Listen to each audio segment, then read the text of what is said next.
قبل از اینکه بخوای طراحی انجام بدی باید بدونی که داری چی رو طراحی می‌کنی و چطور باید ساختار حجم‌ها رو بشناسی. تو این ویدیو میخوام نشون بدم که چرا خیلی از طراحی‌ها از پایه اشتباهن و چطور میشه با درک درست از فرم، منطق بیزی‌ها و پرسپکتیو یک طراحی ساده رو از حالت دیداری به یک طراحی تحلیلی رسوند. در ادامه هم یک تمرین کوتاه رو با همدیگه انجام میدیم. ابتدا بیایم به صورت ساده هندسه و منطق بیزی‌ها رو با پرسپکتیو بررسی کنیم. چیزی که بیشتر طراح‌ها درک درستی ازش ندارن، محورهای تقارن و مرکز بیزی‌هاست. بیزی فقط یک دایره فشرده نیست، بلکه حاصل پرسپکتیو در فضاست. وقتی زاویه دید یا عمق تغییر میکنه، بیزی هم چاق‌تر یا لاغرتر میشه. و اگر این منطق رو درک نکنیم، حجم‌ها همیشه تخت به نظر میاد. هر بیزی باید در نسبت دقیق با وجه مکعب تعریف بشه. نقطه‌های تماس بیزی با اضلاع مربع جهت محورهای تقارن رو مشخص میکنه. انحنا در امتداد پرسپکتیو دچار فشردگی میشه و میزان زاویه دید مقدار چاقی یا لاغری بیزی رو تعیین میکنه. در این تصویر بیزی درست دارای انحنای پیوسته و تقارن دو محوره و بیشترین پهنا در مرکزه.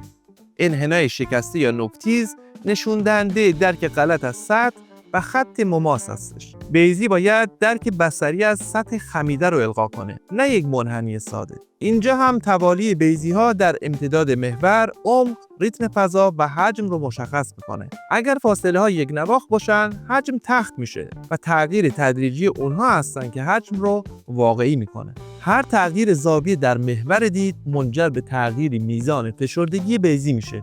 پیوستگی بین بیزی ها باید تابع منطق پرسپکتیو باشه، نه صرفاً تکرار مکانیکی. همچنین این ساختار در طراحی حجم‌های پیچیده مثل بازو، ران یا تنه انسان هم به کار میره. در اینجا بیزی‌های متوالی در امتداد محور مرکزی ضرب ساختار واقعی حجم رو تعیین میکنن. محورهای عمود بر سطح مفتاح‌ها مسیر حرکت دستگیره و حجم جانبی رو کنترل میکنن. هر خط کمکی نقش تعیین کننده‌ای در کنترل تناسب، زاویه و عمق داره. در واقع این بیزی‌ها از کره و حاصل برش یک دایره سه‌بعدی در پرسپکتیوه.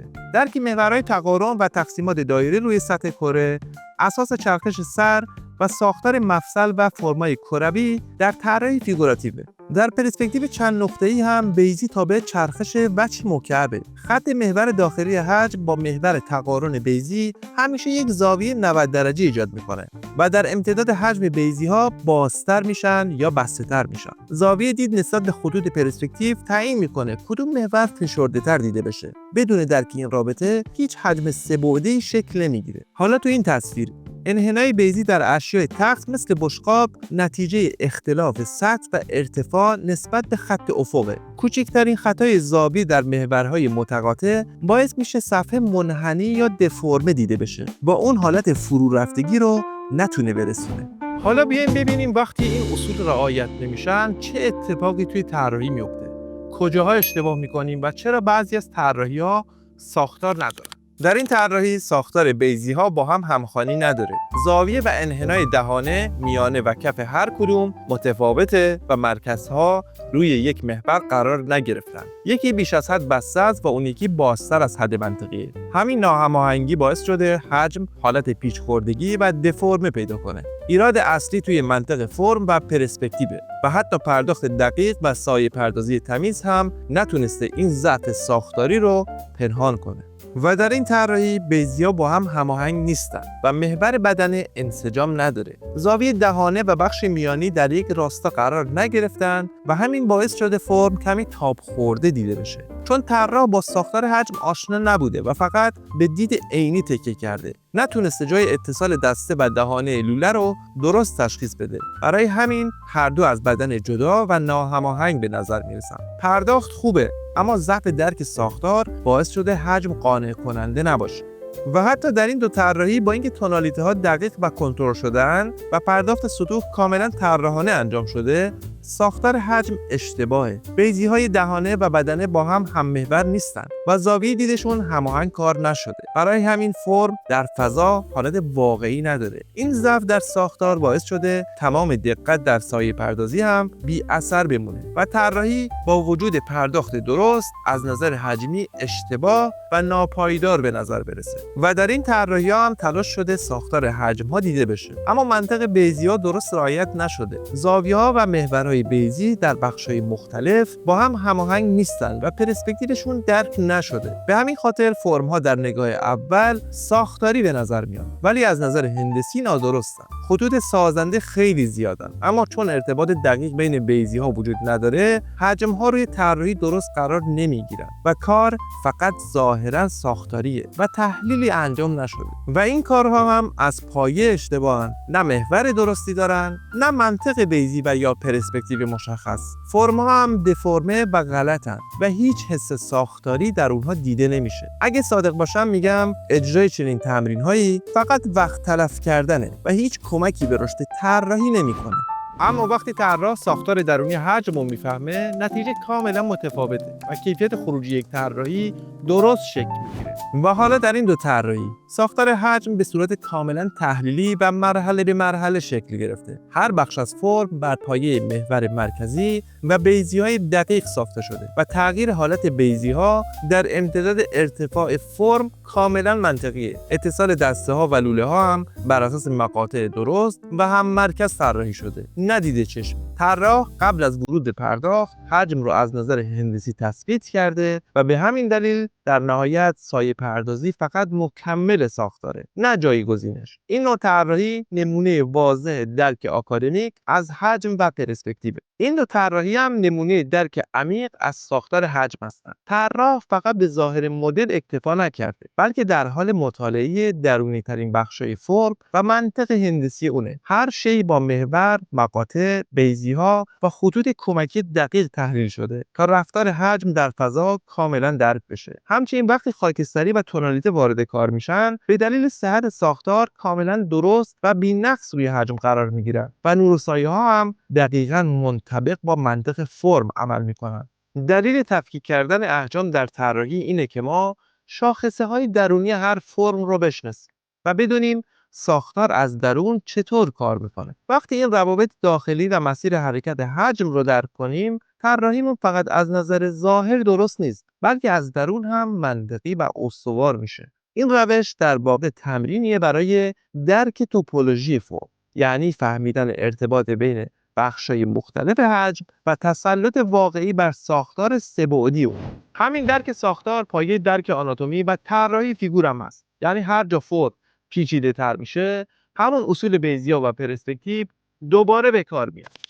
درک ساختار و تفکیک حجم‌ها پایه شناخت فرم در طراحی آکادمیکه. این نمونه‌ها نشون میدن طراحی فقط دیدن خطوط بیرونی نیست، بلکه فهم روابط درونی فرم هاست. وقتی این درک به دست بیاد، شناخت آناتومی هم عمیق‌تر میشه، چون میفهمیم در مبحث فیگور عضلات و استخوان‌ها چطور فرم پیدا میکنن و به هم دیگه متصل میشن، که در ویدیوهای بعدی من سعی میکنم به مرور دقیق‌تر به این موضوع بپردازم. خب بیایم حالا یه تمرین کوتاه با هم دیگه انجام بدیم بر اساس منطق بیضی‌ها و ساختار حجم‌ها. این تمرین کمک میکنه روند تحلیل طراحی رو بهتر درک کنید و ذهنتون به ساختار سه‌بعدی فرم‌ها عادت کنه.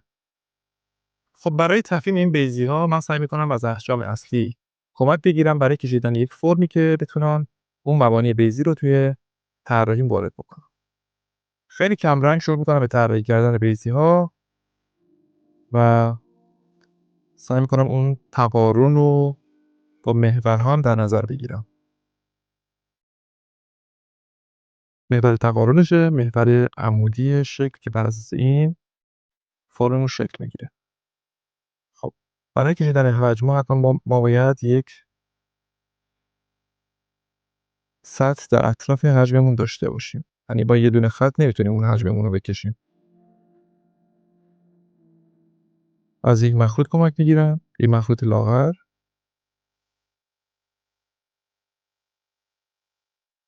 و سعی میکنم از داخل اون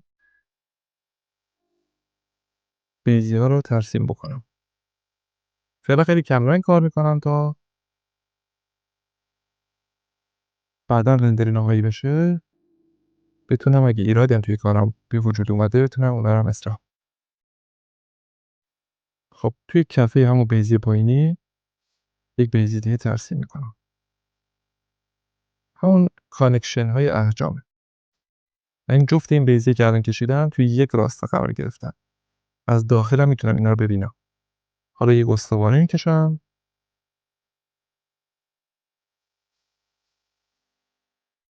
و به مرور چون این ارتفاع خیلی کمه من زیاد دامنه باز شدن اون بیضی ها رو بیشتر نمیکنم. سعی میکنم که به یک نسبت منطقی این اتفاق بیفته.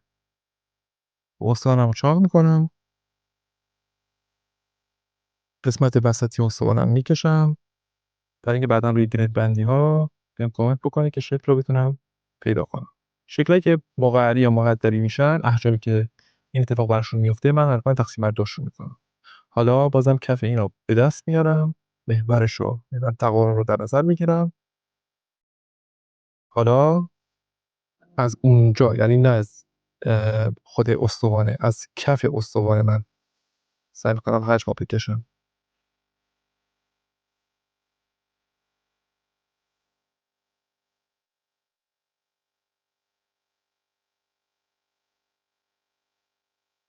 خب اینجا چون ارتفاع بیشتر شده من بیضی رو بازتر در نظر میگیرم.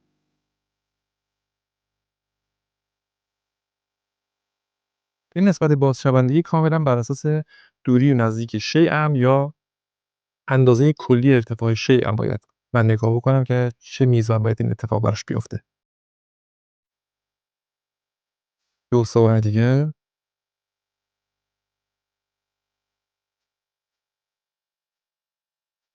چون اینجا دیگه تخت شده اما اینجا مخروطه و تو کف اونم دوباره یه بیض دیگه میکشم برای کانکشنش.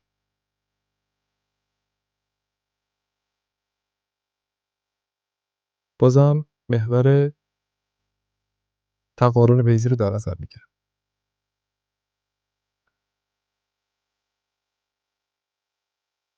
دست اینجا دو تا استوانه شکل گرفته، یکیشون بزرگتره یکیشون کوچیک‌تره اما هم اندازه هستن. حالا میتونم دوباره از کف این یک بیض دیگه در نظر بگیرم برای کانکشنش و اینجا یک نیم کره ترسیم بکنم. هر چقدر سعی بکنید که این بیضی از داخل دیده بشه به درک اون حجمتون بیشتر کمک میکنه.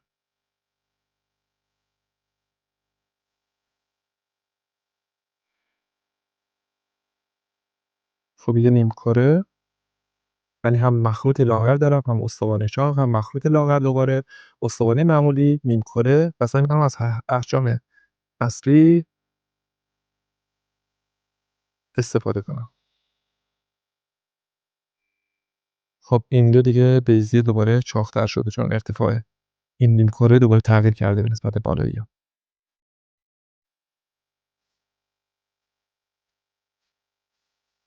دوباره میتونم اینجا یه استوانه چاق‌تر بکشم که اصلا توی دامن دید من دیگه نیست.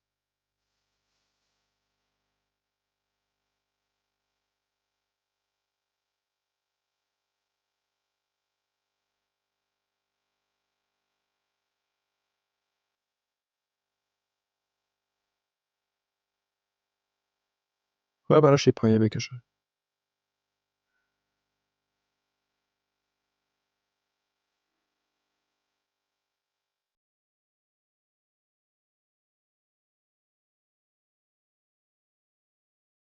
تا یه میزانی شما میتونید که این بیضی‌ها رو چاق بکنید. اگه بیشتر از یک حدی و نزدیک به دایره بشه دیگه شیتون توی پرسپکتیو 3 نقطه‌ای اتفاق میفته.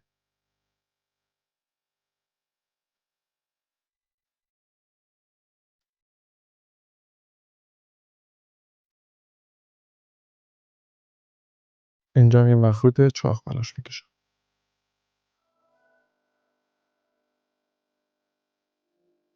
سعی کردم از الگوهای مختلف حجم‌ها برای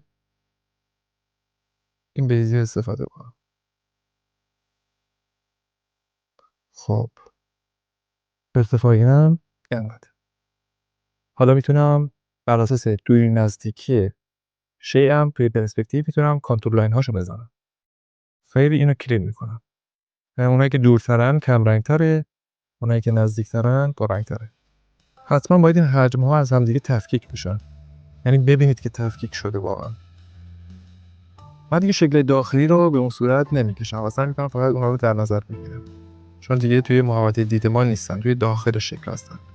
همین ساختاری دیدن باعث میشه که بعداً نسبت به هر چیزی که میکشین اون ساختار رو در نظر بگیرید و دید طراحیتون یه جورایی طراحی ساختاری بشه.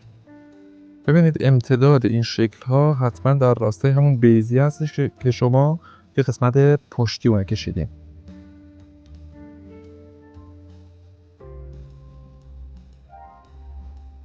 چون اگه شما این بیزی رو نکشین این کانکتتون رو میارین اینجا بس میکنه که این اشتباهه. خب حالا ببینیم که این گرید بندیاش تو پرسپکتیو اوکیه، درسته؟ یعنی بیزی‌ها شکل گرفته یا نه. من همون محورهای ضربدری مربع ها رو اینجا میکشم. که توی پرسپکتیو ما به صورت مربع ها اینا رو میذاشتیم. یعنی اینجا اتفاق میفته، اینجا، اینجا و اینجا. قشنگ اون شکل مربعی یا در امتداد بیزی توی پرسپکتیو شکل گرفته. حالا گرید بندیاش. یعنی اینو من در نظر میگیرم، اینا پرسپکتیو این کمتره، حالا باید اینا هی بیشتر بشن. اگه این اتفاق براشون افتاد یعنی درست.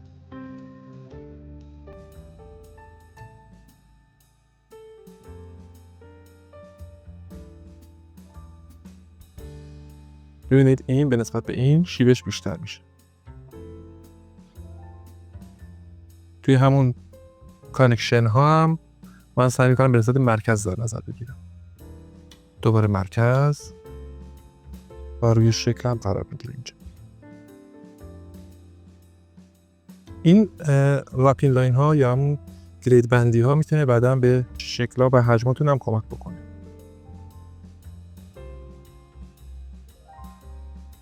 خب اگه اینا من حالا فقط چند تاشو در نظر گرفتم، اگه به پرسپکتیو رفته باشن میبینید پس ساختار کشیدن شکلامون درست. این تو همون وسط بیزی اتفاق میفته. حالا دومی رو من خیلی سریعتر میزنم دیگه، چون این قسمت درست حساب در اومد.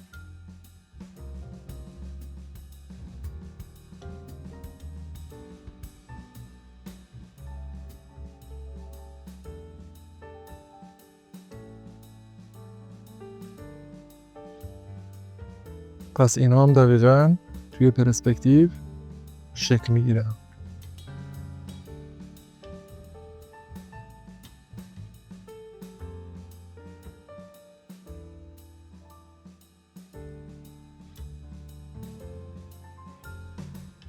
خب پس شکلی که کشیدیم از لحاظ بیزی ها و پرسپکتیوی که برای چاق و لاغر شدن حجم استفاده میشه کاملا در جای خودش قرار گرفته و اون ایرادات طراحی رو نداره و یک کار ساختاری از اون در اومده.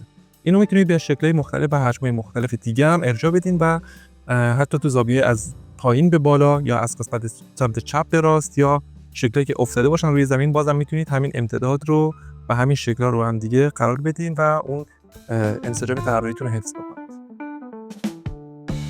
همه چی برمیگرده به درک درست از ساختار. هر چقدر این پایه رو محکم‌تر بسازید، طراحیات عمیق‌تر و قابل کنترل‌تر میشن. حالا نوبت شماست که همین تمرین رو انجام بدین و نتیجه‌شو بررسی بکنید. اگه این ویدیو براتون مفید بوده، حتما کانال رو سابسکرایب بکنید تا در ویدیوهای آموزشی بعدی مسیر طراحی رو به صورت تمرین محور با هم دیگه جلو ببرید.